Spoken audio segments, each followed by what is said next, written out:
নমস্কাৰ প্ৰতিদিন টাইমৰ সমূহ দৰ্শকক স্বাগতম জনাইছোঁ আৰম্ভ কৰিছোঁ আমাৰ আজিৰ অনুষ্ঠান অভিমত চাওঁতে চাওঁতে 2025 আমাৰ মাজৰ পৰা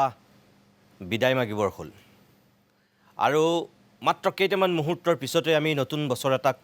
আদৰণি জনাম মাজত দুটা দিন বাকী 25 বৰ্ষৰ আজিৰ আমাৰ এইটো শেষ অভিমত আৰু এই শেষ অভিমত অনুষ্ঠানত আমি 2025 বৰ্ষটোক এনেকুৱা কেইগৰাকীমান ব্যক্তিক হেৰুৱালোঁ যি কেইগৰাকীৰ সোঁৱৰণত মোটামুটি আজিৰ এই অনুষ্ঠানটো আমি উচৰ্গা কৰিম বিশেষকৈ সাংস্কৃতিক ক্ষেত্ৰৰ কেইবাগৰাকীও অসম সন্তানক এই 2025 বৰ্ষটোত আমি চিৰদিনৰ কাৰণে হেৰুৱালোঁ যাৰ অনুপস্থিতিত যি অপূৰণীয় ক্ষতি সেয়া আৰু কোনেও কেতিয়াও পূৰণ কৰিব নোৱাৰিব সেইসকলৰ ভিতৰত এই মুহূৰ্তত যদি মই আপোনালোকৰ আগত নাম লওঁ জ্যেষ্ঠতাৰ ভিত্তিত তেনেহ'লে হেমন্ত দত্ত চৈয়দ ছাদুল্লা ৰাজীৱ শদিয়া গায়ত্ৰী হাজৰিকা জুবিন গাৰ্গলৈকে আৰু জেপিদা আছে জেপিদাৰ বৌ যিগৰাকী আকাশবাণীৰ এগৰাকী স্বীকৃতিপ্ৰাপ্ত গায়িকা আছিল তেখেতলৈকে যদি আমি চাওঁ তেনেহ'লে দেখিম যে সাংস্কৃতিক ক্ষেত্ৰৰ কেইবাগৰাকীও অসম সন্তানক আমি আজি হেৰুৱাই এই বছৰটোত মৰ্মাহত হ'লোঁ আৰু আজিৰ অনুষ্ঠানত এই তেখেতসকলক সোঁৱৰণ কৰিয়ে এই বিশেষ অভিমতৰ আমি আয়োজন কৰিছোঁ ষ্টুডিঅ'ত এই মুহূৰ্তত আমাৰ লগত আছে ৰাজ্যখনৰে বৰেণ্য শিল্পী জ্যেষ্ঠ শিল্পী গায়ক গীতিকাৰ সুৰকাৰ জেপি দাস মই জেপিদাক অনুষ্ঠানলৈ স্বাগতম জনাইছোঁ কৃষ্ণমণি চুতীয়া আছে কৃষ্ণমণি চুতীয়াকো মই অনুষ্ঠানলৈ স্বাগতম জনাইছোঁ লোপামুদ্ৰা আছে লোপামুদ্ৰা নেওগকো স্বাগতম জনাইছোঁ আৰু বৰুণ বিকাশ আছে মই বৰুণকো অনুষ্ঠানলৈ স্বাগতম জনাইছোঁ এই যে যি কেইগৰাকী ব্যক্তিৰ কথা ক'লোঁ তেখেতসকলে গোৱা তেখেতসকলে সৃষ্টি কৰা কিছু সৃষ্টি আজি আপোনালোকৰ বাবে আমি লৈ আহিছোঁ এখেতসকলৰ যোগেদি মই কথা পাতিম কিন্তু আৰম্ভণি কৰিব বিচাৰিছোঁ এটা গীতেৰেই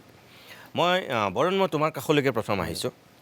কৈছোঁৱেই মই যে এই বছৰটো অসমীয়া সমাজ জীৱনৰ কাৰণে অত্যন্ত মানে এটা দুৰ্ভাগ্যজনক বৰ্ষ বুলিয়েই ক'ব লাগিব চাগৈ বিভিন্ন মানুহক আমি হেৰুৱাইছোঁ কিন্তু সাংস্কৃতিক ক্ষেত্ৰৰ এনেকুৱা কিছু আমি পুৰুধা ব্যক্তিক হেৰুৱালোঁ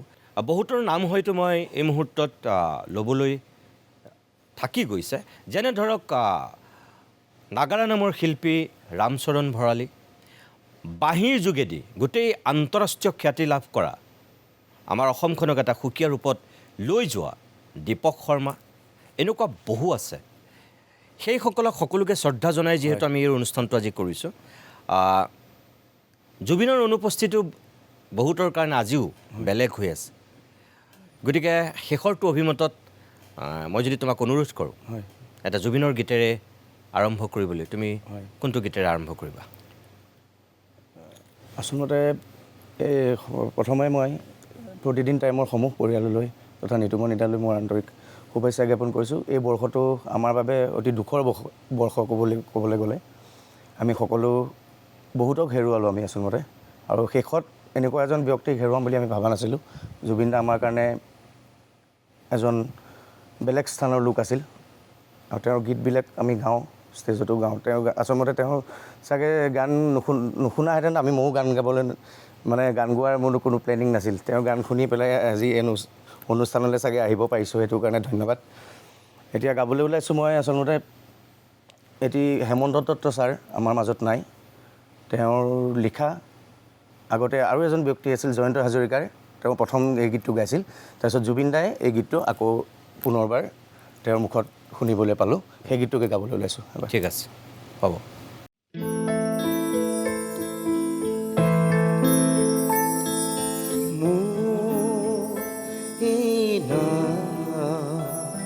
মাথো বাই যা পার দেখো না পার দেখো না পার বারু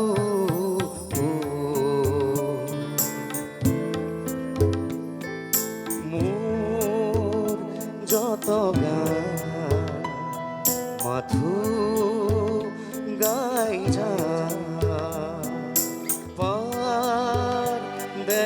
না পার দেখো না পার বারু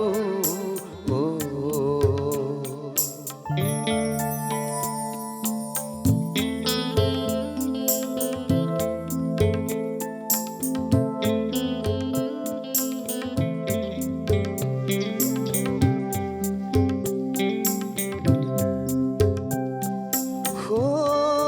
দূর দূৰতে থকা অদেখা পাৰ বাইনাও সুততে যদি নাপাওঁ কাক কোনো খেদ নাই মাথো তৰিবা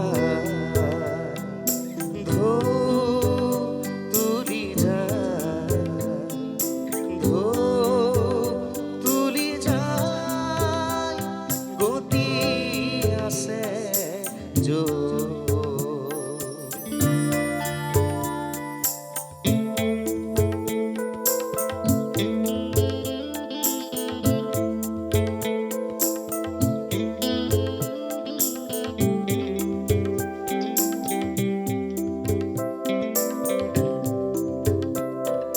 তই মোৰ সুৰতে ভহা হেঁপাহে ভৰা পাই যত আশাৰে সুতি অকলে থাকে পালো আশা তাতে তৰিবা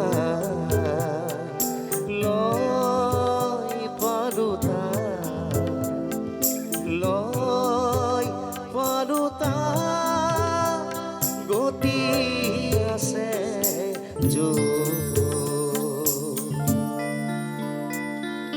মোৰ এই মাথো বাই যাওঁ মোৰ এই লা লা লা থেংক ইউ ধন্যবাদ ধন্যবাদ জনাইছোঁ প্ৰিয় দৰ্শক এই গীতটো আপোনালোকে আকাশবাণীৰ যোগেদি অজস্ৰবাৰ শুনিছিল চাগে প্ৰথমতে এই গীতটো জয়ন্ত হাজৰিকাই গাইছিল আৰু লিখিছিল হেমন্ত দত্তই এইগৰাকী বিখ্যাত গীতিকাৰ সুৰকাৰ অভিনেতা চিত্ৰ নিৰ্মাতা পৰিচালক হেমন্ত দত্ত এই 2025 বৰ্ষত আমাৰ মাজৰ পৰা আঁতৰি গৈছে মই জেপিদা মই আপোনাৰ কাষলৈ আহিছোঁ এই হেমন্ত দত্তৰ পৰা একেবাৰে যদি চৈয়দ চাদুল্লালৈকে জুবিন গাৰ্গৰ পৰা ৰাজীৱ সদিয়ালৈকে মই যিসকলৰ নাম কৈছোঁ আপোনাৰ লগত সকলোৰে মোটামুটি এটা চিনাকি আছিল ৰাজীৱ সদিয়াৰ চাগে ইমান আপোনাৰ লগত ঘনিষ্ঠ হেৰি নাছিল কিন্তু হেমন্ত দত্ত বা এই চৈয়দ চাদুল্লা জুবিন গাৰ্গ এওঁলোকৰ লগততো আপোনাৰ এটা বেলেগ সম্পৰ্ক আছিল মই জানো গায়ত্ৰী হাজৰিকালৈকে তেখেতসকলক সোঁৱৰণ কৰি আমি শেষৰটো অভিমত কৰিছোঁ আপোনাৰ বৌ কিন্তু এই 2025তেই আঁতৰি গৈছে এই যে এই বৰ্ষটোত ইয়াৰ পূৰ্বে আপোনাৰ এনেকুৱা বৰ্ষ কিবা মনত আছেনে যে ইমানখিনি মানুহ এটা বৰ্ষত একেলগে আমি হেৰুৱাইছিলোঁ নাই তেনেকুৱা মনত নাই কিন্তু বহু আপোনাৰ নিচিনা বয়সৰ মই যাকে সুধিছোঁ চবেই কৈছে যে এইটোৱে তেনেকুৱা বৰ্ষ আমাৰ জীৱনত য'ত ইমানখিনি মানুহ আমি একেলগে হেৰুৱাইছোঁ কিয় লৈ গ'ল নাজানো মই কিন্তু গৈ এটা লছ হৈছে এইসকল মানুহ যে মোৰ ৱাইফ হীৰা দাস তাৰপিছত হেমন্ত দত্তৰ গান কেইবাটাও কৰিছোঁ যিহেতু হেমন্ত দত্তৰ গানেই চলি আছে মই চাৰুগোহাঁই গোৱা চাৰুগোহাঁও নাই গতিকে নাথাকা মানুহখিনি আজি লগ খাইছে চাৰুগোহাঁই গোৱা মই শুক্ৰা ৰেডিঅ'ত হেমন্ত দত্তই লিখা কেন্দ্ৰকে কৈছোঁ অকণমান চাৰিটামান গাওঁ তাহাঁতক মনত পেলাওক দি মানে আপুনি শ্ৰদ্ধা জনাওক দি মানে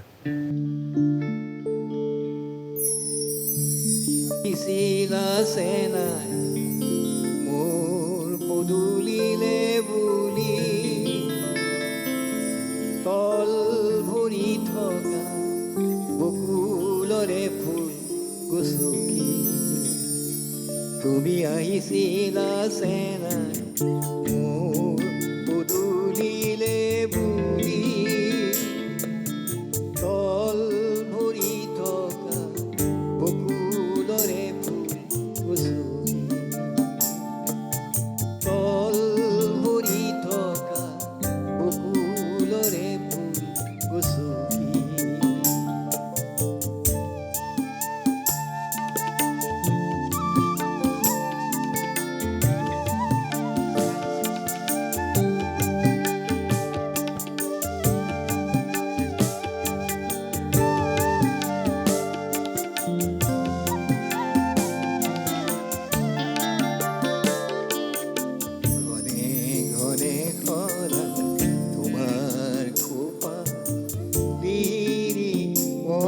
যে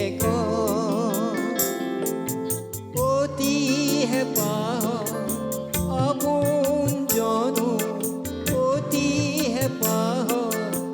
আপোন জনো এৰা সুধি এৰা সুধি তুমি আহিছিলা চেনাই মোৰ উদুলিলে বুলি তল ভৰি থকা বকুলৰে ফুল গছকি তল ভৰি থকা বকুলৰে ফুল গছকি ধন্যবাদ জেপিদা আপোনাতকৈ হেমন্ত দত্ত কিমান ডাঙৰ আছিল 4 বছৰমান ডাঙৰ 4 বছৰ ডাঙৰ চাদুল্লা কিন্তু চাদুল্লা একেই বয়সৰ চৈয়দ চাদুল্লা একে বছৰ। ৰেডিঅ'ত যেতিয়া চাকৰি কৰোঁ হুম, তেওঁ 2008 ৰিটায়াৰ কৰিছে হুম। ময়ো 2008 ৰিটায়াৰ কৰিছোঁ যদি বয়স কমাইছে মই বা চাদুল্লাই তেতিয়া বেলেগ কথা ৰিটায়াৰ ছেইম আৰু হেমন্ত দত্তৰ মানে জয়ন্ত হাজৰিকা আৰু আপুনি জয়ন্ত হাজৰিকা এটাতো বেলেগ সম্পৰ্ক আছিল আছিল হয় আপুনি হেমন্ত দত্তৰ গীত আপুনি সুৰেৰে সজাইছিল নেকি এই গানটো তুমি আহিছিলা আছে নাই অঁ। চাৰু গোহাঁই লিখিছিলে আৰু সজাইছোঁ মোৰ কেইবাটাও হয় নাই নাই চাৰুদাই গাইছিলে গাইছিলে হেমন্ত দত্তই লিখা লিখা হয় কিন্তু আপুনি সুৰ কৰিছিলে সুৰ কৰিছিলোঁ। এইটোৰ হয় অঁ আৰু সেইকাৰণে আপুনি এইটো গাই এতিয়া আমাক আজি উপহাৰ দিছে ন ধন্যবাদ আৰু এইটোৱে মোৰ প্ৰতিভাৰ হীৰাক শ্ৰদ্ধা জনাইছোঁ তেওঁৰ গান এটা গাম মই গতিকে পিছত কেৰি অন ঠিক আছে বাৰু মই কৃষ্ণমণি চুতীয়াৰ কাষলৈ আহিছোঁ কৃষ্ণমণি জেপি দায়ো কৈছে আৰু মই যিমানকেইজন ব্যক্তিক সুধিছোঁ একদম ছিনিয়ৰ মানুহ যিসকল আছে ক'ৰবাত সভা সমিতিত পাওঁতেও তেখেতসকলক সুধিছোঁ চবেই কৈছে নাই এনেকুৱা বৰ্ষ কাৰো মনত নাই মই অলপতে লোকনাথ গোস্বামী দাদাকো লগ পাইছোঁ এখন কিতাপ উন্মোচনত লোকনাথ দাকো মই সুধিছোঁ লোকনাথ দা আপোনাৰ মনত আছে নেকি এনেকুৱা বৰ্ষ আমি আগতে পাৰ কৰিছোঁনে যিটো বৰ্ষত আমি ইমানখিনি মানুহ হেৰুৱাইছোঁ লোকনাথ দাই কৈছে নাই নিতুমণি এইটোৱেই তেনেকুৱা বৰ্ষ য'ত একেলগে ইমানখিনি সাংস্কৃতিক ক্ষেত্ৰৰ ব্যক্তিক আমি হেৰুৱালোঁ তোমাৰ লগতোতো বহুত সম্পৰ্ক মানে ৰাজীৱ শদিয়াৰ পৰা একেবাৰে এই চৈয়দ চাদুল্লালৈকে চৈয়দ চাদুল্লাৰ লগত জেপিদাহঁতৰ যিটো সম্পৰ্ক তোমাৰ লগত অলপ বেলেগ সম্পৰ্ক কাৰণ তুমি সেই আপাৰ আছামৰ মানুহ কাৰণে কিছু কথা মই গম পাওঁ এই মুহূৰ্তত তথাপিও সকলোকে সোঁৱৰণ কৰি পেলাই যদি মই ক'বলৈ কওঁ তোমাৰ নিজৰ অনুভৱটো কেনেকুৱা যে এই বৰ্ষটো সঁচাকৈ অলপ কালিকা লগা বৰ্ষ আছিল নেকি বাৰু মই মোৰ মনত পৰালৈকে মই এনেকুৱা দিন দেখা নাই কাৰণ মোৰে এতিয়া 50 বছৰ হ'ল তো গতিকে মই এনেকুৱা বছৰ দেখা নাই যি আমাক এই বছৰটো মানে বৰ বেয়াকৈ আমাক ধুমুহা গতিত আমাক লৈ গ'ল মানে মোৰ গোটেই জীৱনৰ মিউজিকেল জাৰ্ণিটোৱে মোৰ ডিব্ৰুগড়ৰ পৰা আৰম্ভ হৈছিল মই প্ৰায় 12 বছৰমান মোৰ ডিব্ৰুগড়ত মই আছিলোঁ আৰু কুইভাৰ্চত তাৰমানে গধূলি আমাৰ আড্ডা হৈছিলে ভৱেশ গোস্বামী দাদা মই চৈয়দ চাদুল্লা দাদা ৰাজেন দা আমাৰ মানে গোটেই মিউজিচিয়ানসকল আৰু ডিব্ৰুগড়ৰ এটা খুব ধুনীয়া এটা পৰিৱেশ আছিল সেই সময়টোত আৰু সেই কুইভাৰ্চটো বহুত পুৰণা কিন্তু আমি যোৱাৰ পিছত আমি নতুন জেনেৰেশ্যনটো সেই কুইভাৰ্চত গধূলি আমাৰ আড্ডা হয় তেনেকৈ মই যুৱবাণী অনুষ্ঠানলৈ আহিছিলোঁ ৰেডিঅ'ৰ আৰু গতিকে চৈয়দ চাদুল্লা দাদা আৰু ভৱেশ দা মোৰ কাৰণে মানে খুব পথ প্ৰদৰ্শক নিচিনা আছিল তেতিয়া মই কলেজত গান গাওঁ আৰু মোৰ কলেজত তেতিয়া বিজন দত্ত ছাৰো আছিল দেই তেতিয়া মই তিনিচুকীয়াত পঢ়িছিলোঁ মোৰ দুখন কলেজত মই পঢ়িলোঁ তিনিচুকীয়া আৰু ডিব্ৰুগড় গতিকে বহুতখিনি মানুহে পালোঁ আৰু ভাবা নাছিলোঁ ভৱেশ দাকো সদায় কথা পাতি থাকোঁ গধূলি সদায় কথা পতা মানুহটো মোৰ আছিলে ছ'চিয়েল মিডিয়াটো কিবা এটা মই যদি আপলোড কৰোঁ প্ৰথম মেছেজ মানে ৰিপ্লাই কৰা মানুহজনেই আছিলে তেওঁ তেওঁ গুচি গ'ল হঠাৎ চৈয়দ চাদুল্লা দাদাও গুচি গ'ল লাষ্ট লগ পালোঁ মই জুৰু তিনিআলিতে এদিন তেতিয়া ক'লে মই মাজে মাজে আজিকালি গুৱাহাটীত থাকোঁ তাৰপৰা হঠাৎ সেইদিনা এই খবৰবিলাকে মানুহক কষ্ট দিয়ে আৰু সৃষ্টিৰ ক'ৰবাত আমাৰ আঘাত জন্মায় তেওঁলোকক সোঁৱৰণ কৰি অনুষ্ঠানটো কৰিছোঁ তুমি যিহেতু গীত গাব লাগিব কোনটো গাবা এতিয়া আপুনি যিহেতু কৈছে আৰু ৰাজীৱৰ কথা ৰাজীৱকতো ৰাজীৱ গগৈৰ পৰা ৰাজীৱ শদিয়া কৰা মানুহজন ময়ে জানো 2011 চনত ৰাজীৱ গগৈয়ে যেতিয়া কোনোবা এটা হিটৰ ৰাতিপুৱা মোৰ ঘৰলৈ আহিছিলে আৰু খুব কষ্ট কৰি তাক আনিছিলোঁ তেওঁৰ ভিনীয়েক ঋতুৰাজ বুঢ়াগোহাঁই ভীমকান্ত বুঢ়াগোহাঁইৰ পৰিয়াললৈ তেওঁৰ বাইক বিয়া হৈছে গতিকে সি মোক ক'লে যে খোলালিটো লৈ যাব লাগে ইয়াৰ পৰা সেই টুপচিঙা গাঁৱৰ পৰা সি আহি এনেকুৱা ঠাণ্ডা দিনতে আহিছিলে মোৰ ৰাংঢালি কৰি থকাৰ সময়ত ৰাতিপুৱা তাক গেট খুলি দিছিলে আমাৰ ৰূপমে আৰু ৰাতিপুৱা 8টা বজাত মই তাক সুধিছিলোঁ যে তই কি লৈ আহিছ শদিয়াৰ পৰা তেতিয়া কৈছে ককাইও মই মানে এটা বিহু লৈ আহিছোঁ শদিয়াৰ পৰা এইখিনি কথা মোৰ ইয়াত কৈছাতো ৰাজীৱ শদিয়া ঢুকোৱাৰ পিছৰ অনুষ্ঠানটোত তাৰপিছত যেতিয়া তাৰ নাম ৰাজীৱ গগৈৰ পৰা ৰাজীৱ শদিয়া হ'ল সি নিজেই গম পোৱা নাই যে মই গগৈৰ পৰা শদিয়া হ'লোঁ যেতিয়া কেছেটত সি নামটো দেখিছে তেতিয়া মোক কৈছে ককাইও কি নাম দিলি লগালি পিছত এইটো মোক মানে মানুহে এতিয়া বিৰাট হাঁহিব শদিয়াত মই কৈছোঁ তেতিয়া যে তই শদিয়াৰ পৰা আহিছ যিহেতু শদিয়াৰ প্ৰতিনিধিত্ব কৰিছ গতিকে শদিয়াকে দি দিলোঁ আৰু দে এটা সময়ত সেই শদিয়াটো তোৰ কাৰণে একদম বিৰাট ফেমাছ হৈ যাবি তই চাবি তো সেই মৰাৰ পিছত সি ৰাজীৱ শদিয়া বেছি মানুহে জনাজাত হ'ল আৰু সি এটা বৰ সাংঘাতিক ল'ৰা আছিল কিন্তু বাণিজ্যিকভাৱে সি কেতিয়াও সেই বাণিজ্য বস্তুটো সি নিশিকিলে কেতিয়াও কমাৰ্চিয়েলি কিন্তু সি খুব সোনকালে বিবাহ পাশত আবদ্ধ হ'ল প্ৰায় 3টা বছৰ আছিলে আৰু তেতিয়াই মই আপোনালোকৰ অনুষ্ঠানতো তাক লৈ আহিছিলোঁ প্ৰথম তেতিয়া উলুবাৰী অফিচত জধলা মুধলা এটা ল'ৰা আছিলে মূৰত পাগুৰি মাৰি থকা তাৰ এটা গীত মই তাৰ গানবোৰ খুব ভাল পাওঁ কাৰণ সি আমাৰ ৰাংঢালি পৰিয়ালৰ এজন যুঁজাৰু সৈনিক আছিলে তো সি মৰাৰ 3 দিনৰ আগত মোলৈ তাৰমানে ৰাংঢালিৰ এটা শুভেচ্ছা দিছে টুপচিঙা গাঁৱৰ পৰা আৰু সেই শুভেচ্ছাটো দিবলৈ গাঁওখনৰ পৰা তাৰমানে বহু দূৰলৈ ওলাই আহিছে নেটৱৰ্ক নাপায় মৰাৰ পিছদিনা যেতিয়া মই গৈছোঁ তেতিয়া মানে তেওঁ ৱাইফে কৈছে যে সেই ভিডিঅ'টো দিবলৈকে ৰাতিপুৱা 8টা বজাৰ পৰা জুপি 18 বাৰ নে কেইবাৰ মানে ৰেকৰ্ডিং কৰিছে তাৰপিছত সি মোক এটা কথা কৈছিলে যে মোৰ ঘৰলৈ তই এতিয়া ককাই যাব নোৱাৰ এতিয়া তাত দলং চলং নাই আৰু মই মৰাৰ পিছত ৰাজীৱে যেতিয়া মোক লৈ গ'ল সিহঁতৰ গাঁৱলৈ তেতিয়া মই দেখিলোঁ সি কোৱা কথাখিনিৰ মাজত কোনো অমিল নাই চব মিল আছে মনত আছে এই কথাখিনি তো এইকাৰণে মই তাৰ এটা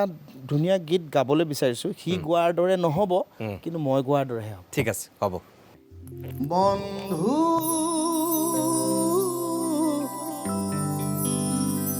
পাহৰি নাযাবা বন্ধু পাহৰি নাযাবা জীৱন নাট ভাওলৈ মলা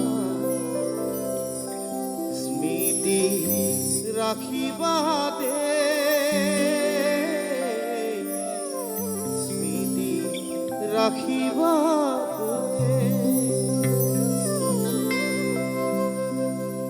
বন্ধু পাহৰি নাযাবা বন্ধু পাহৰি নাযাবা জীৱন নাট ভাওলৈ উমলা জীৱন নাটৰ ভাওলৈ উমলা স্মৃতি ৰাখিবা দে স্মৃতি ৰাখিবা দে বন্ধু পাহৰি নাযাবা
নতুন সুৰু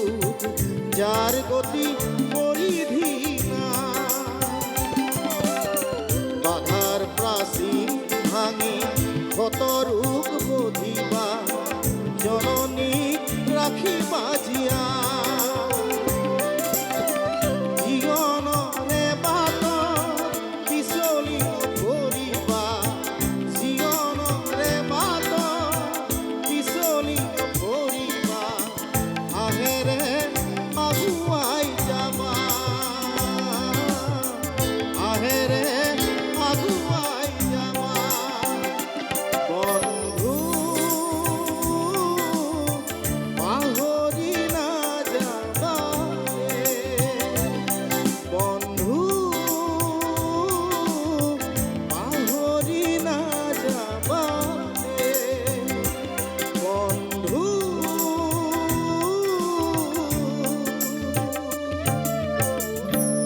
পাহৰি নাযাবা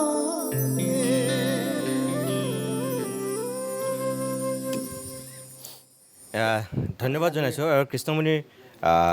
এটা আৱেগ আছে যিহেতু ৰাজীৱ শদিয়াৰ লগত মই বুজিও পাইছোঁ যে এটা দুখেৰে গীতটো গাবলগীয়া হৈছে ৰাজীৱ শদিয়া নাম দিয়া মানুহটোৱে যেতিয়া ৰাজীৱে গোৱা গীত এটা আজি তেওঁৰ অনুপস্থিতিত গাবলগীয়া হৈছে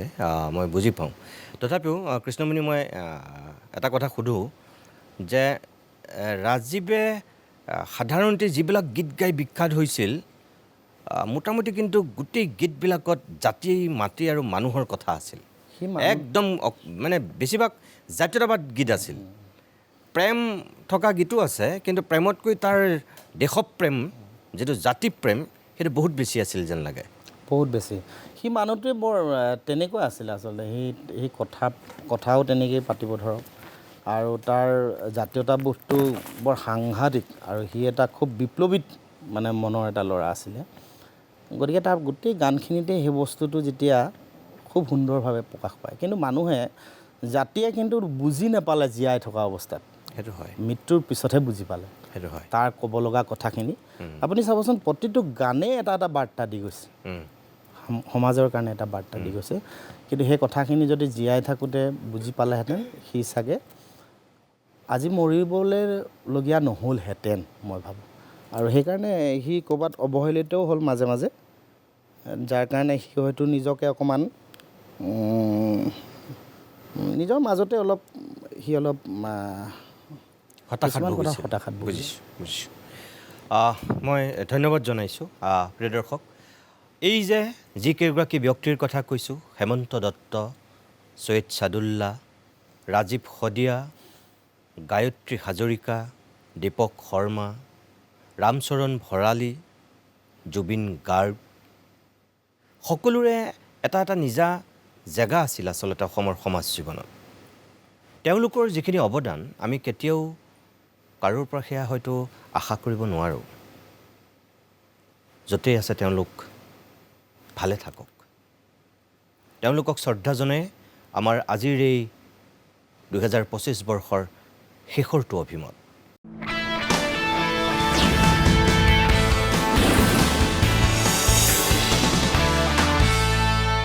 ইতিমধ্যে আপোনালোকে গমেই পাইছে আজিৰ অভিমতত আমি আপোনালোকৰ বাবে কি লৈ আহিছোঁ মই লোপাৰ কাষলৈ আহিছোঁ লোপা মই দুখ দিবলৈ মতা নাই তোমালোকক কৃষ্ণমণিয়ে চকুপানী টুকি থাকিবলগীয়া হৈছে গীতটো গাই এতিয়া মই গায়ত্ৰীৰ এটা গীত গাবলৈ কোৱাৰ পিছত তোমাৰো তেনেকুৱা হ'লে মোৰ বেয়া লাগিব বৰণে যদি জুবিনৰ গীত এটা গাই ইয়াত কান্দি থাকে তেতিয়াহ'লে বেয়া লাগিব জেপিদাই যদি হেমন্ত দত্ত বা চৈয়দ ছাদুল্লাক সোঁৱৰণ কৰি বা বুক মনত পেলাই ইয়াত এতিয়া চকুপানী টুকে মোৰ নিজকে দুখী অনুভৱ হ'ব মই কাকো দুখ আৰু বেজাৰ দিবলৈ মতা নাই মই তেখেতসকলক সঁচাকৈ শ্ৰদ্ধা জনাবৰ কাৰণে মাতি আনিছোঁ গায়ত্ৰী হাজৰিকা তোমাৰ লগত এইটো ষ্টুডিঅ'ত বা আমাৰ উলুবাৰীৰ ষ্টুডিঅ'ত বহুতবাৰ গীত পৰিৱেশন কৰিছিল চাগৈ হয়নে বহুতবাৰ মোৰ অভিমতৰ অতিথি হৈছিল আজি মোৰ কাৰণেও দুখৰ কথা সেই গায়ত্ৰীক সোঁৱৰি আজি মই তোমাক মাতি আনিছোঁ গীত গাবৰ কাৰণে চাবলৈ গ'লে এইটো এটা কিমান মানে বেদনাদায়ক কথা তথাপিও আমি গায়ত্ৰীহঁতৰ গীতবিলাক ৰাজীৱ শদিয়াহঁতৰ এই গীতবিলাকক আমিতো কোনোবাই ধৰি ৰাখিব লাগিব ন সেইকাৰণে 2025 তেখেতসকলৰ আত্মাৰ সদগতি কামনা কৰি এই অনুষ্ঠানটো কৰিছোঁ তুমি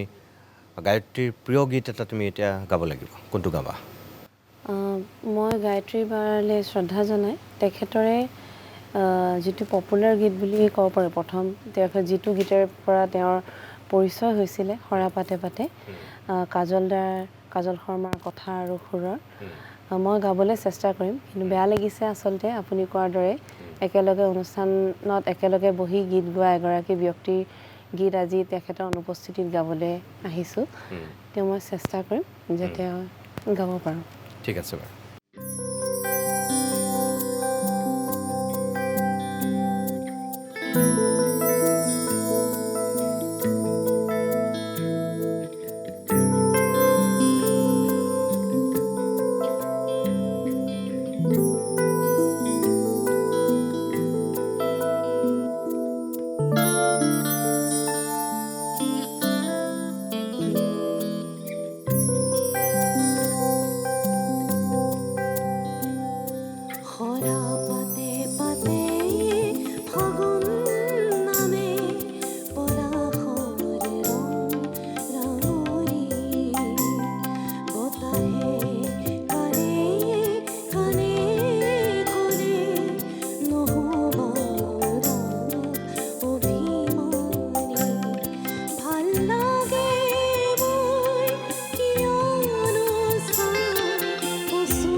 ধন্যবাদ জনাইছোঁ জেপিদা।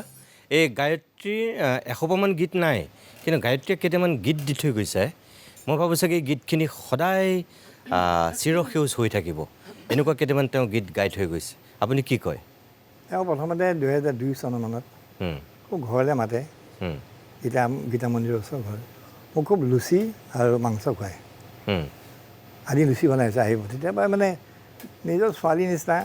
আৰু কাজল শৰ্মাৰ যে এই গীতটিয়ে মানে খুব তেওঁক সৃষ্টি কৰিছে। হয়, আৰু যিখিনি আঁচ দিছে লোপামুদ্ৰাই ধুনীয়াকৈ দিছে। গানটো মানে কিবা এটা গাৰ ভিতৰত সোমাই যোৱা গান এটা, ফিলটো আহে গানটোত। হয়, আৰু তোমাক গাইটি তোমাক কৈছোঁ, লুচি পুৰি খাব নাপাওঁ, কিন্তু তুমি যিখিনি লুচি আৰু মাংস খোৱালা চিৰদিন মনত থাকিব, ভালকৈ থাকিব। ধন্যবাদ জনাইছোঁ। খুব আৱেগিক কথা এটা কৈ দিছে জেপিদাই। প্ৰিয় দৰ্শক, 1980 চনত জন্মগ্ৰহণ কৰা গায়ত্ৰী হাজৰিকা মাত্ৰ জীয়াই আছিল 45 বছৰ। এই 2025 বৰ্ষৰ 16 মে'ৰ দিনাখন আমাৰ মাজৰ পৰা চিৰদিনৰ কাৰণে হঠাৎ আঁতৰি গৈছিল গায়ত্ৰী হাজৰিকা। এই লোপাই গোৱা এই গীতটোৱেই নহয়, তাৰ আগত যদি আমি চাওঁ তেনেহ'লে দেখিম যে 2021 চনত ৰত্নাকৰ ছবি যেতিয়া ৰিলিজ হৈছিল যতীন বৰাৰ, এই ৰত্নাকৰৰ এটা গীত, ৰত্নাকৰৰ প্ৰায় প্ৰত্যেকটো গীতেই বিখ্যাত হৈছিল, মানুহৰ কাণত বাজি আছিল। বিশেষকৈ ৰাতি ৰাতি যিটো গীত গায়ত্ৰীয়ে গাইছিল জুবিন গাৰ্গৰ লগত, এইটো এটা অনবদ্য গীত আছিল। তেনেকুৱা কিছু গীতেই হয়তো গায়ত্ৰীক জীয়াই ৰাখিব। আৰু জেপিদাই যিকেইটা কথা কৈছে, তেনেকুৱা এটা সুসম্পৰ্ক আছিল জেপিদাহঁতৰ নিচিনা জ্যেষ্ঠ শিল্পীসকলৰ লগত। আজি গায়ত্ৰী হাজৰিকা য'তেই আছে শান্তিত থাকক।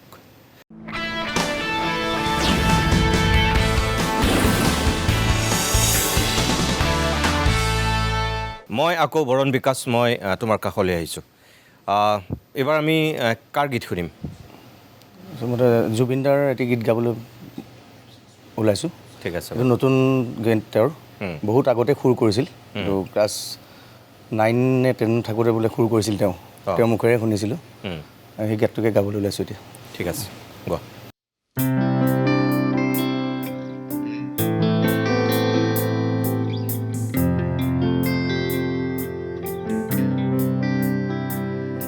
তোমাৰ নীলি কথাৰ দৰে, তোমাৰ নীলি কথাৰ দৰে সপোন ৰাতি অকলশৰে, তোমাৰ নীলি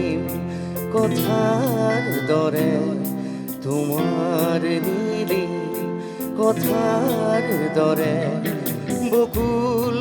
বনত সুবাস জাগে,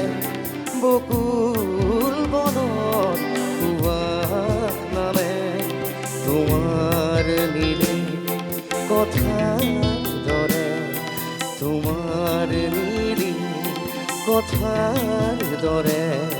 বকুল বনত সুবাস জাগে, বকুল বনত সুবাস নামে, তোমাৰ নীলি কথাৰ দৰে, তোমাৰ নীলি কথাৰ দৰে।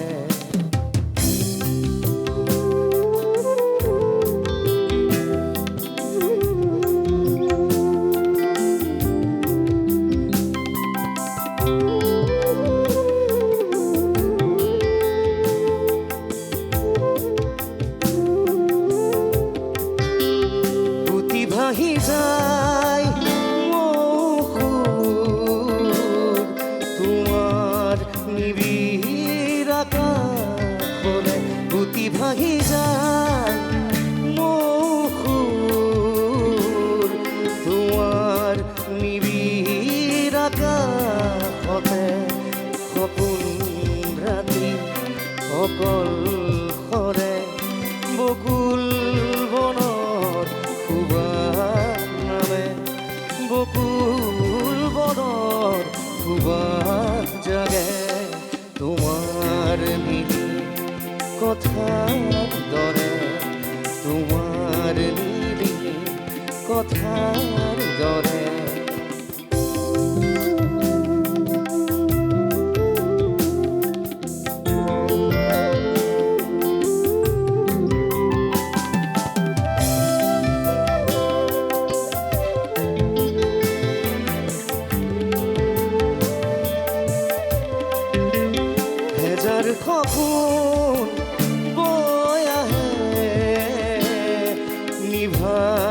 কোমল তৃষাৰ দৰে হেজাৰ সপোন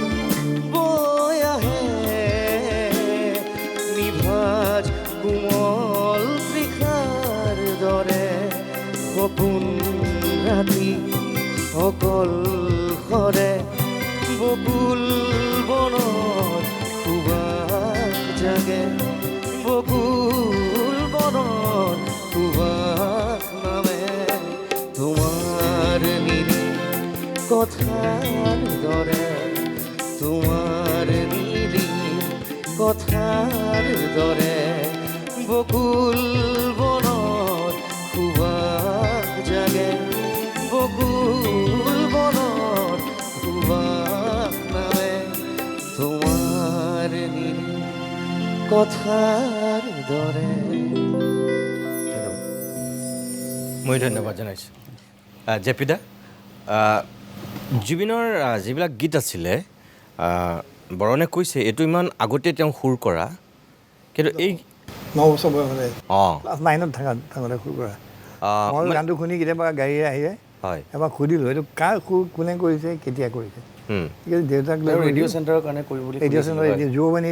যুৱবাণীৰ কাৰণে কৰিছে হয় কিন্তু এইটো মানে এইটো কেনেকুৱা চাবলৈ গ'লে কিছুমান মানুহ সঁচাকৈ জিনিয়াছ হৈ পৃথিৱীলৈ আহে তাৰমানে সিমান কম বয়সত এনেকৈ সুৰ কৰা আৰু জুবিনে মোৰ পাৰ্চনেলি জুবিনে ষ্ট্ৰাগল কৰিব লগাত পৰা নাই সি প্ৰথম সি গম পাইছে I don't have to struggle সি আগতে গম পায় যে I will be Zubeen Garg right আগতে গম পায় সেইটো এটা কোৱালিটি সাংঘাতিক কোৱালিটি আৰু ড্ৰবেক নাই তাৰ কনফিডেঞ্চ আছে সেইকাৰণে ভাল ছিংগাৰ হৈছে আৰু মোক বুঢ়া বুলি মাতিছিলে ঐ বুঢ়া কিন্তু মই বুঢ়াটো বাচি আছোঁ সি বেচা ডেকা ল'ৰাটো কুঁৱলীয়া ল'ৰাটো বুঢ়াক এৰি গুচি গ'ল তাকেতো কিন্তু আপোনাক ঐ বুঢ়া বুলি মাতিলেও তাত এটা বেলেগ বেলেগ আৱেগ আছিলে হয় হয়নে নহয় খগেন গগৈও ঐ বুঢ়া বুলি মাতে এইটো মানে এইটো ষ্টাইল এটা দেই উজনি মানুহখিনিৰ এটা ষ্টাইল আছে তাত এতিয়া মই জুবিনৰ কাৰণে গান এটা লিখিছিলোঁ মানে লিখিছিলোঁ ছোৱালী এজনী মই সুৰ কৰিছিলোঁ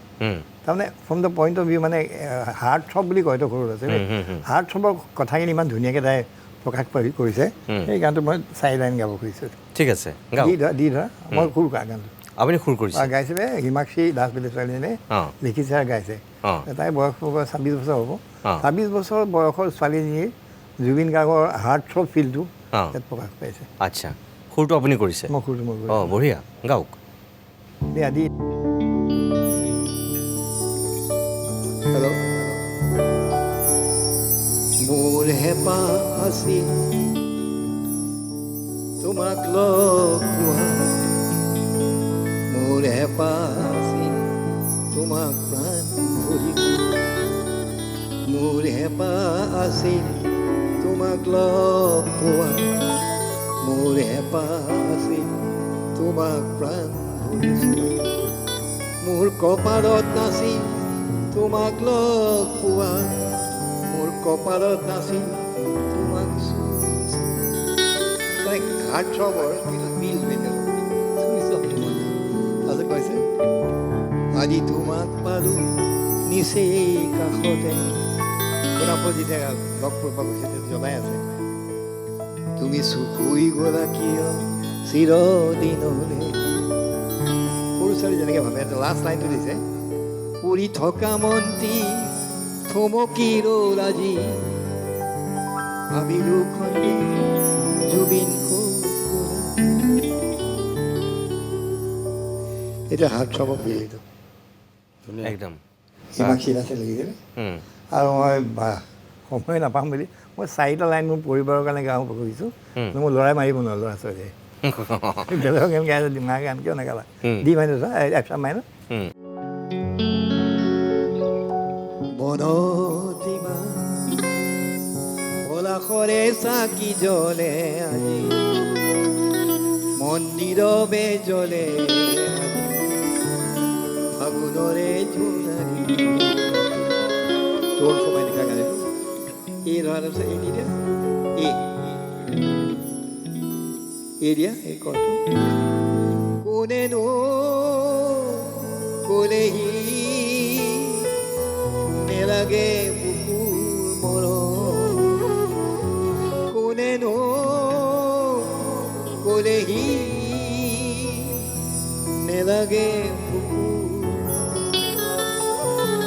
হয়তো আজি জুৰিয়ে বিচাৰ নদী নিবি বনত ইমান পলাশৰে চাকি জ্বলে আজি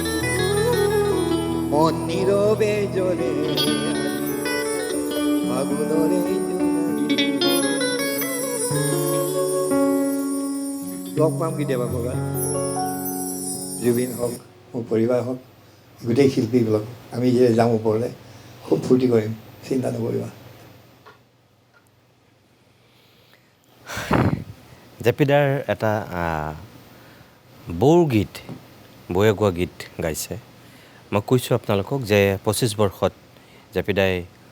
বৌক হেৰুৱাইছে আৰু বৌ আপোনালোকে যিসকলে সংগীত ৰেডিঅ'ত শুনিছিল বৌৰ কথা আপোনালোকে জানে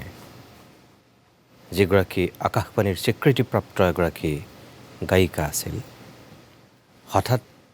এই 2025 বৰ্ষতে জেপিদাৰ বৌ আমাৰ মাজৰ পৰা গুচি গৈছে হীৰা দাস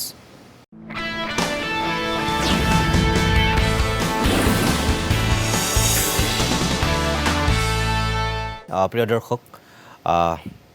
আজিৰ অনুষ্ঠানটো যদিও আমাৰ 2025 বৰ্ষৰ শেষৰটো অভিমত মই কৈছোঁ আপোনালোকক কেইগৰাকীমান বিশেষ ব্যক্তিক শ্ৰদ্ধা জনাই আমি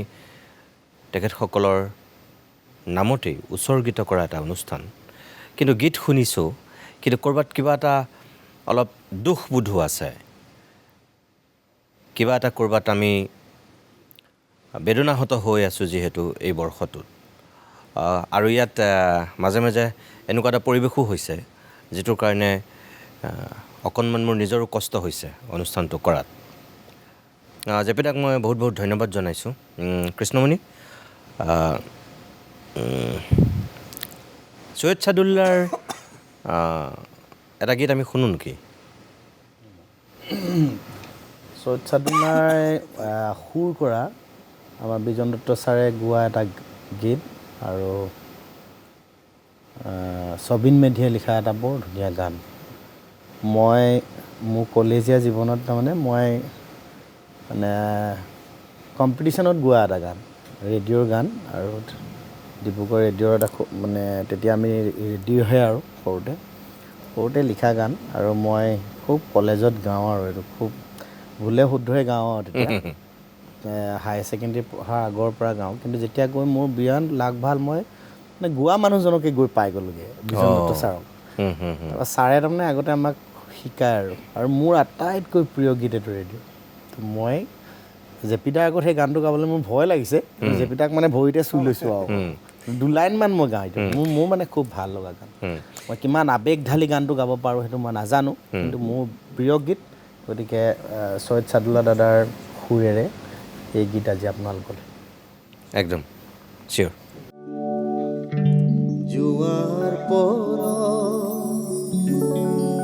খৰা শেৱালি বুটলি কি হ'ব কোৱা নাই যে সময় উভতি চোৱা নাই যে সময় উভতি চোৱা এতিয়া বিদায় দিয়া জোৱাৰ পৰা খৰা শেৱালি বুটলি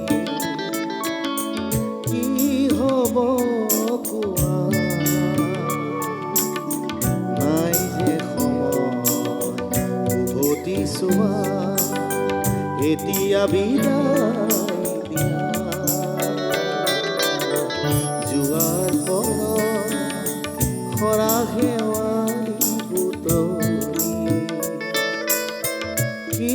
হ'ব কোৱা নাই যে সময় উভতি চোৱা এতিয়া বিদায় দিয়া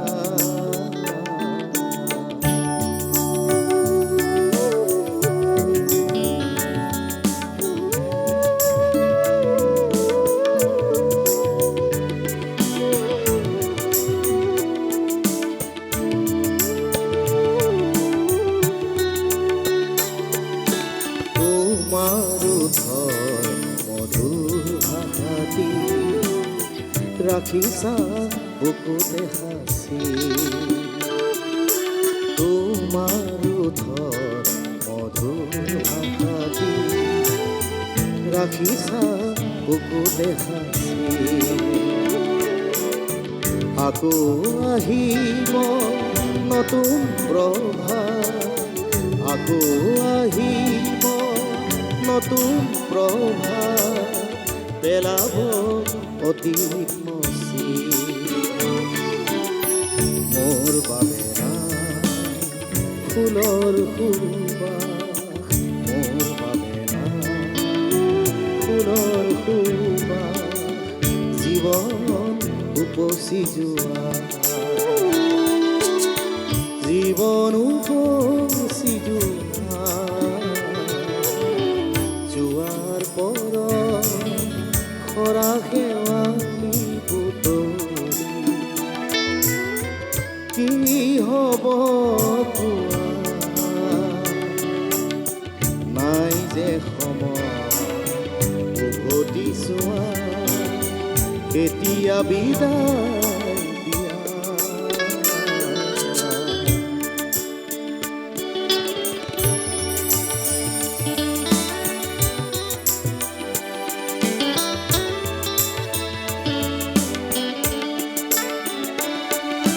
ৰ'দৰ ছায়া অকলে নীৰৱে এন্ধাৰত মায়া হলো ৰ'দৰ ছায়া অকলে নীৰৱে এন্ধাৰত মায়া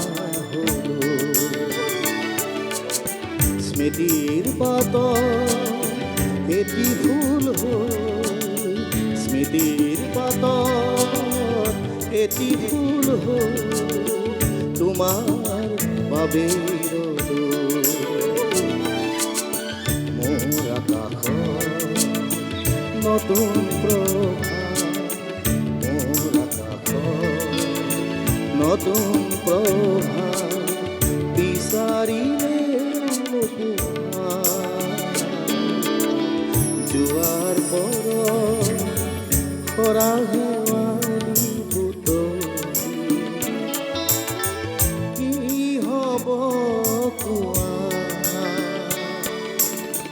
নাই যে সময় উভতি চোৱা এতিয়া বিদায় দিয়া এতিয়া বিদায় দিয়া এতিয়া বিদায়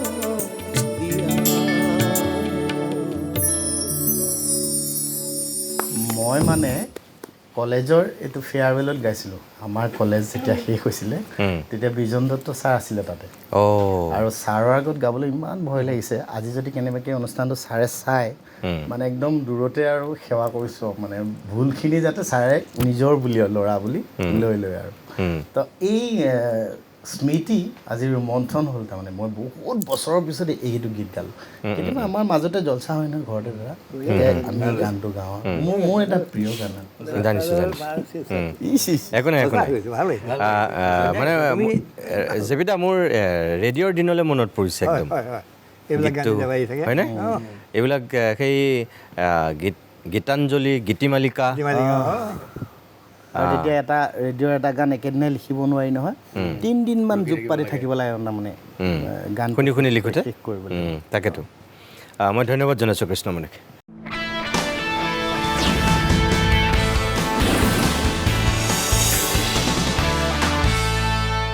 প্ৰিয় দৰ্শক মই কৈছিলোঁৱেই যে নিজৰ বাঁহীটোৰ যোগেদি অসম তথা ভাৰতবৰ্ষক আন্তঃৰাষ্ট্ৰীয় প্ৰেক্ষাপটত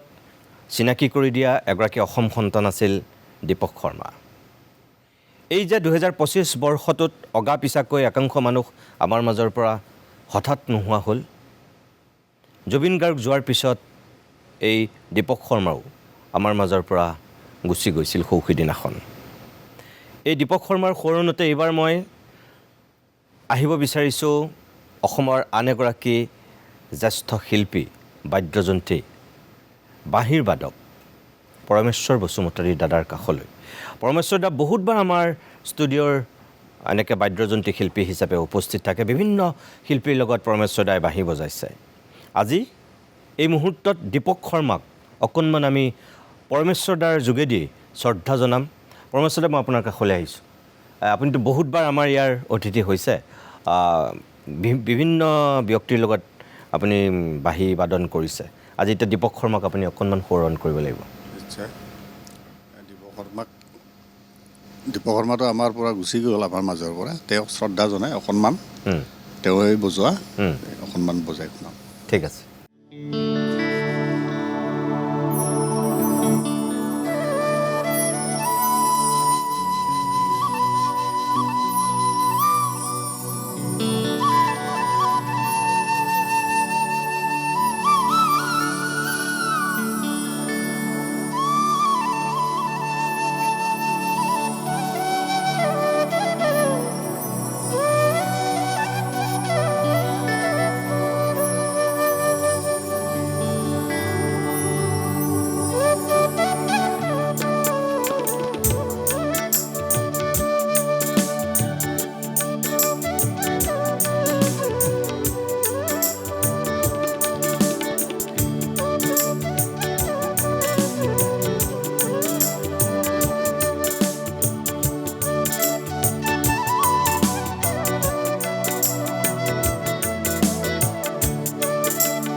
মই ধন্যবাদ জনাইছোঁ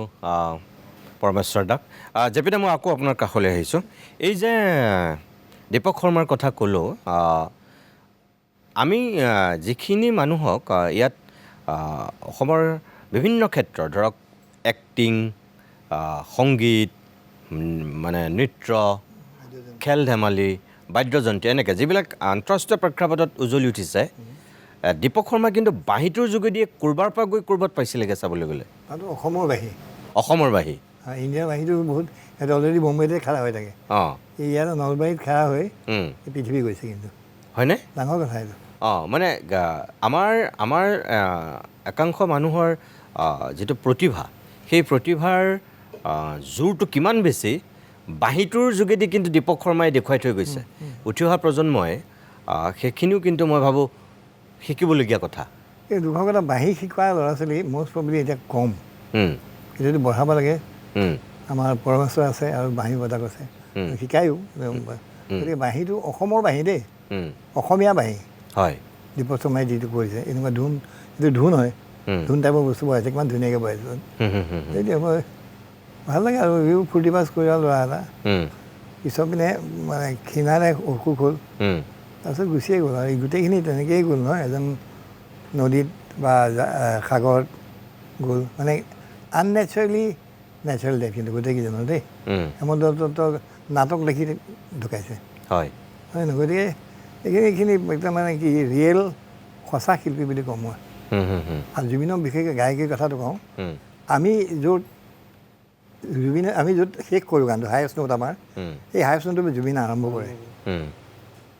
সেইকাৰণে চিঞৰে যেন নালাগে গান গোৱা যেন নালাগে বহুতে কয় জুবিনে চিঞৰে মই নিচিঞৰে কিন্তু সেইটো এটা পইণ্টৰ পৰা গাইছেতো তাৰ চাউটিং তাৰ গান পইণ্ট সেইটো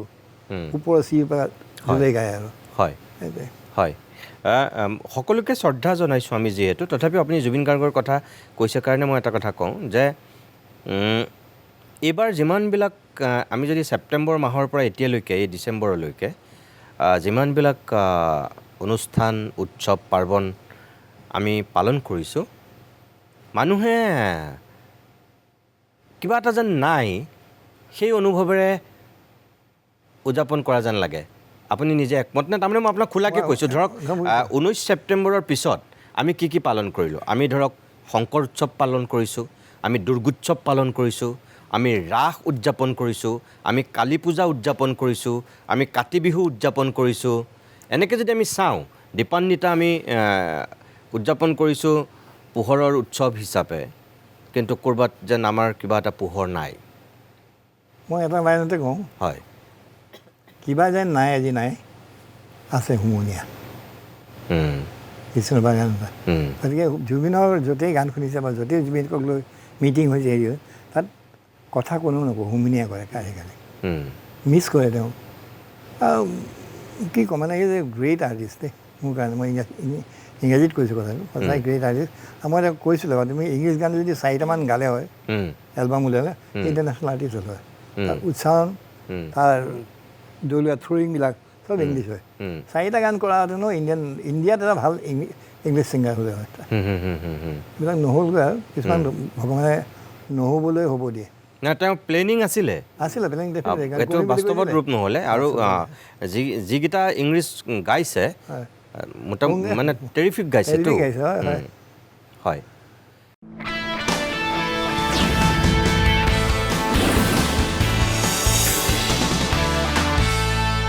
মই আকৌ লোপাৰ কাষলৈ আহিছোঁ লোপা এটা বিখ্যাত গীত তুমি গাইছিলা আৰু এইবাৰ আমি গায়ত্ৰীয়ে গোৱা আন এটা গীতেৰে গায়ত্ৰীৰ প্ৰতি শেষ শ্ৰদ্ধাঞ্জলি জনাম কোনটো গাবা এইবাৰ গায়ত্ৰী বাই খুব কম সংখ্যক গীত গাইছে কিন্তু প্ৰত্যেকটো গীতেই খুব ধুনীয়াকৈ গাই থৈ গৈছে মই এতিয়া গাবলৈ চেষ্টা কৰা গীতটি লিখিছিলে হীৰেণ ভট্টাচাৰ্য দেৱে আৰু সুৰ দিছিলে জয়প্ৰকাশ মেধি তেখেতে আৰু গায়ত্ৰী হাজৰিকাই গাইছিলে মই অকণমান গাবলৈ চেষ্টা কৰিম ঠিক আছে বাৰু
ধন্যবাদ জনাইছোঁ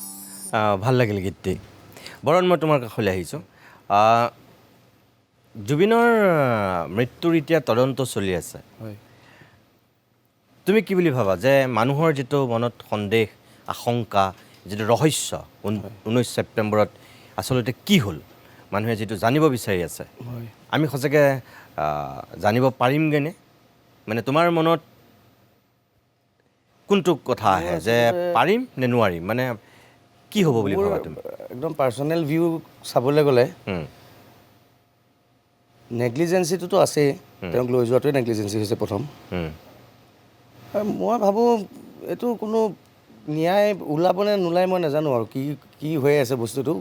অলপ বেলেগ দিশত গৈ আছেতো হুম, এতিয়া পাৰ্চনেলি এতিয়া মই ডাইৰেক্ট কৈ দিবও নোৱাৰোঁ কাৰণ যিসকল গৈছে তেওঁক চাব পৰাকৈ অকণমান থাকিব লাগিছিল খালি তেওঁ যদি বেমাৰেই হৈ আছিল এতিয়া শুনিছোঁ বেমাৰো হৈ আছিল তেওঁৰ হুম, আচলতে যোৱাটো ভুল হ'ল আৰু তেওঁক লৈ যোৱাটো এটা দুখ হৈছে মোৰ মতে হুম, এতিয়া ন্যায় পাবগৈ নে নাপায় সেইটো মই আচলতে ক'ব পৰা নাই হুম, দিশটো মানে কোনফালে গতি কৰি আছে হুম, সেইটো অলপ মোৰ 50-50 যেন লাগি আছে আৰু বস্তুটো হুম, হুম, হুম, হুম, কিন্তু উচিত বিচাৰ হোৱাটো বিচাৰোঁ হুম, কাৰণ এজন এনেকুৱা শিল্পী এনেকুৱা সত্তা আমাৰ মাজৰ পৰা নোহোৱাটো বৰ ডাঙৰ লষ্ট আমাৰ কাৰণে হুম, হুম। ঠিক আছে বাৰু এইবাৰ কি শুনিম আমি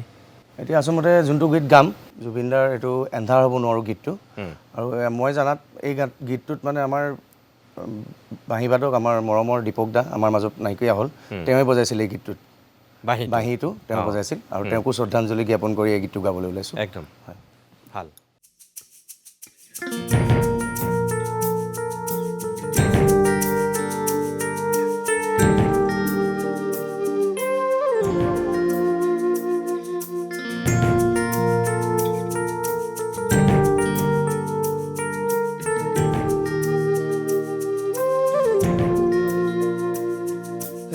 এন্ধাৰ হ'ব নোৱাৰো মুচি দিব নোখোজো পাখি মেলা অতীত হৃদৰে পাহৰো এন্ধাৰ হ'ব নোৱাৰো মুচি দিব নোখোজো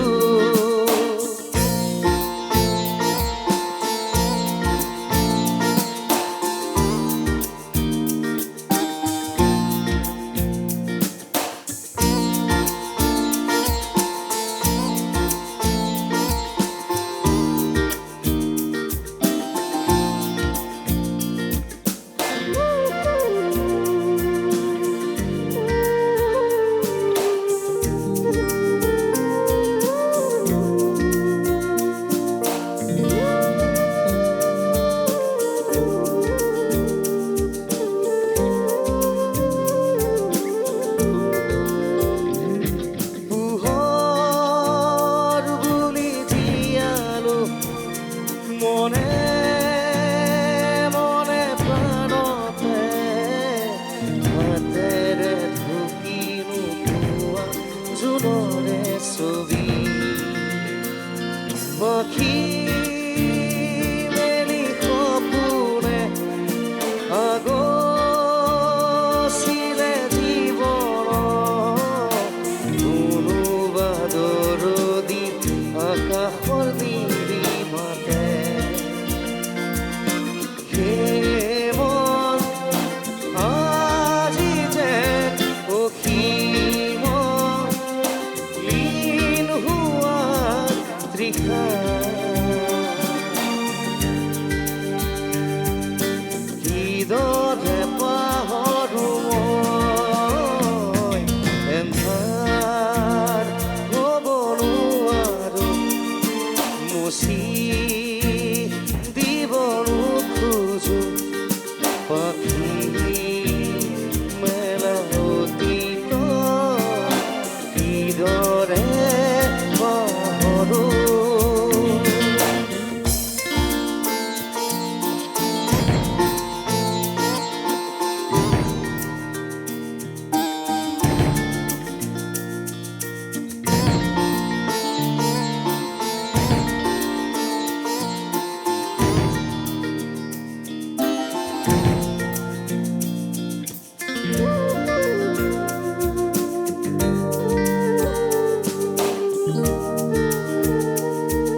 সঁচা মিছা সমাজত সাঁতুৰিছো যদিও খেদি খেদি সপোনে মিঠা চুৱাজ আছে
মই কৃষ্ণমণি চুতীয়া এইবাৰ এটা গীত শুনি লওঁ তাৰপিছত অকণমান মই জেপেদাক কিবা এটা সুধিম এইবাৰ কাৰ গীত শুনিম ৰাজীৱৰ এটা গান মোৰ খুব ভাল লাগে আৰু গানটো ভাল লাগে মানে একদম বাস্তৱ ছবি এখন আৰু সেই ছবিখনে বৰ্তমান সময়ৰ কথাখিনিও কৈ যায় মই এটা অনুভৱ কৰোঁ এই গানটোৰ মানে এতিয়া বৰ্তমান যি অৱস্থা হৈছে মানুহে ইমান ধন টকা পইচাৰ পিছত দৌৰিছে সমাজখন কিবা ফালে গতি কৰিছে মোৰ এনেকুৱা অনুভৱ হয় জেপি দা আমি যেতিয়া মৰাৰ পিছত যেতিয়া বাঁহ দুডালত আমাক লৈ যায় শ্মশানলৈ তেতিয়া তাততো চৰ্চা নহয় যে মানুহজন কিমান ধনী আছিল হয় নহয় তো মানুহজন কিমান ধুনীয়া আছিল তাত মাত্ৰ চৰ্চা হয় যে মানুহজন কিমান সামাজিক আছিল হয় নহয় তো এই গোটেই গানটোত মই এই কথাখিনি মানে বাস্তৱ কথাখিনি দেখা পাওঁ এটা মেছেজ থকা গীত আৰু একদম এনেও ৰাজীৱৰ প্ৰত্যেকটো গীততে আচলতে সাংঘাতিক মেছেজ আছিলে মই যিমানখিনি তেওঁ গীত শুনিছিলোঁ ঠিক আছে ধন্যবাদ ভাল লাগে মোৰ গাঁওখনলৈও মনত পেলাই দিব মন গৈছে আৰু গাঁওখনি নগৰ হ'ল ভাল কথা মনবোৰো বহল হ'ল আমাৰ মানুহ সমাজখনে ল'লে গতি সময় সুত তুতি ডাঙৰ মানুহ হ'ব লাগে আমাক ৰাতি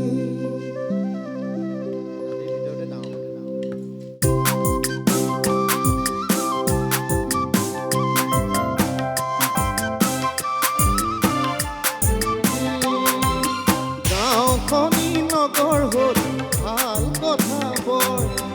মনবোৰো বহল হ'ল আমাৰ মানুহৰ গাঁওখনি নগৰ হ'ল ভাল কথা বৰ মনবোৰো বহল হ'ল আমাৰ মানুহৰ সমাজখনে ল'লে গতি সময় সুতত উঠি ডাঙৰ মানুহ হ'ব লাগে আমাক ৰাতি ভুল জগতৰে গুৰুজনা থকা হ'লে আজি আকৌ এবাৰ ক'লেহেঁতেন হৰি নামে গতি আমাক আৰু কথা এটি ক'লেহেঁতেন ভাঙি পাতি নাখাই নবৈ মৰি মেদিন নকৰিলে খেতি নাখাই নবৈ নমৰিলে নকৰিলে খেতি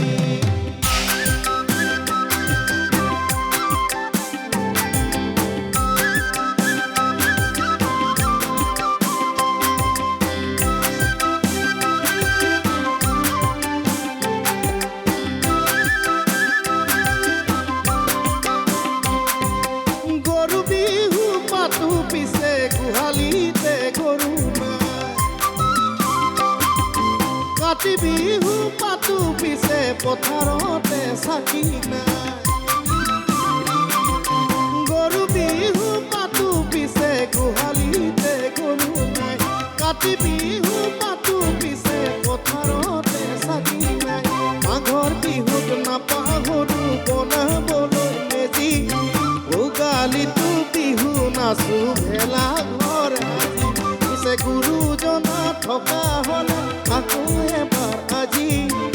আকৌ এবাৰ ক'লেহেঁতেন হৰি নামে গতি আমাক আৰু কথা এটি ক'লেহেঁতেন ভাঙি পাতি নাখাই নবৈ মৰিম এদিন নকৰিলে খেতি নাখাই নবৈ মৰিম এদিন নকৰিলে খেতি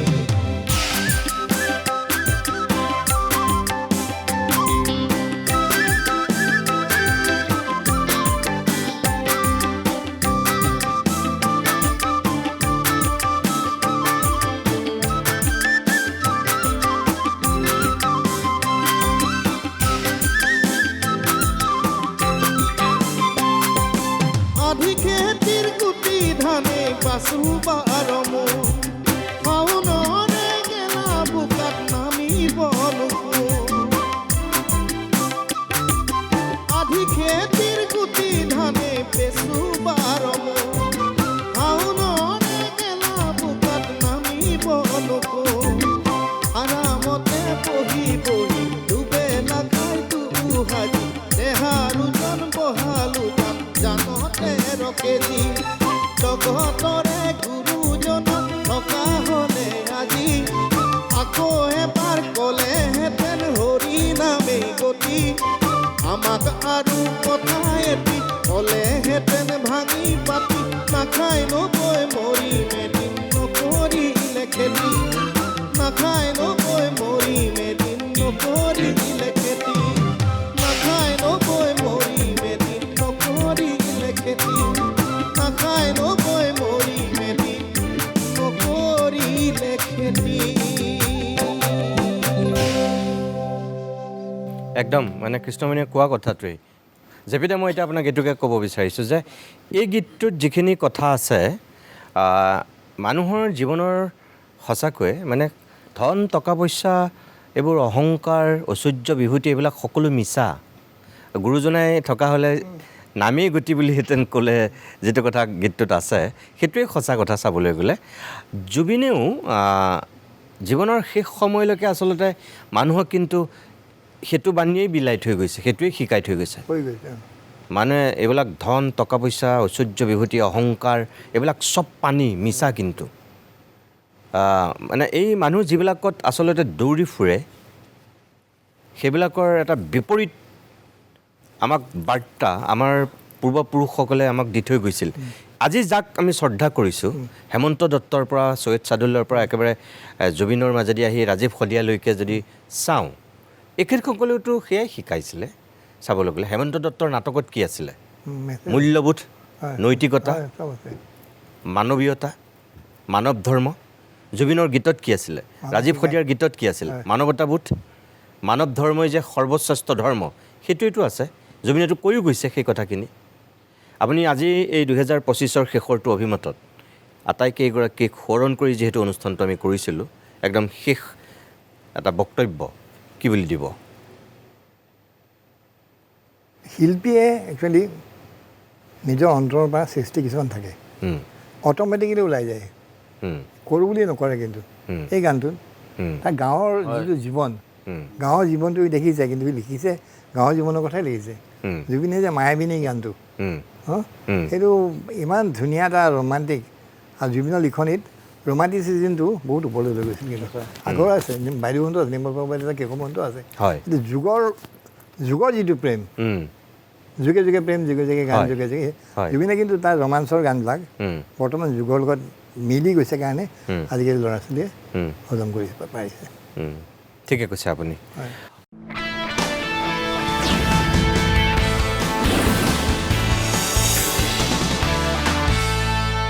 বৰণ আৰু লোপা আৰু কৃষ্ণমণি মই আটাইকেইগৰাকীকে শেষত জেপিদাও অংশগ্ৰহণ কৰিব এটা অনুৰোধ কৰিম যে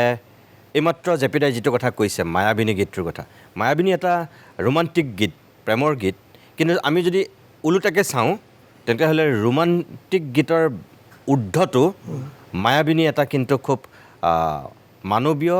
আধ্যাত্মিক চেতনাৰ গীত বুলিও আমি ধৰিব পাৰোঁ এতিয়া দক্ষিণপাট সত্ৰৰ সত্ৰাধিকাৰ প্ৰভু ননীগোপাল গোস্বামীয়ে তেখেতে মায়াবিনী গীতটোৰ এটা আধ্যাত্মিক দিশ বিশ্লেষণ কৰিছে সম্পূৰ্ণৰূপে তাৰ আগলৈকে আমি প্ৰেমৰ গীত বুলি আমি ইমান দিনে ভাবি আহিছোঁ আৰু এফালৰ পৰা আমি যদি চাওঁ সেই দৃষ্টিৰে সেইটো এটা প্ৰেমৰ গীত কিন্তু আধ্যাত্মিক চেতনাৰ দিশেৰে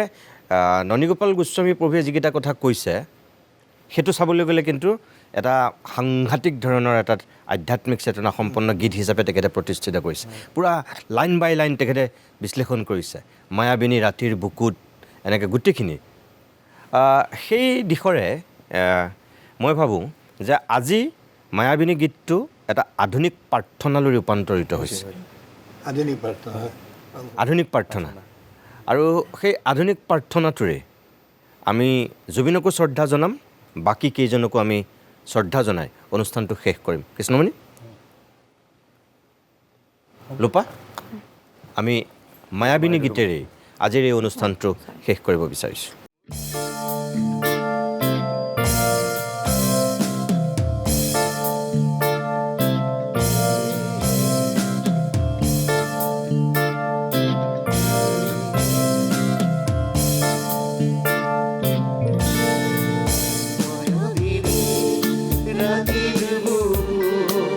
দেখা পালো তোমাৰ ছবি ভৰাৰিৰা উপবনে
মায়াবিনী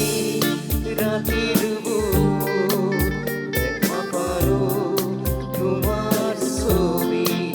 ধৰা দিৰা গোপনে আহি ইয়াত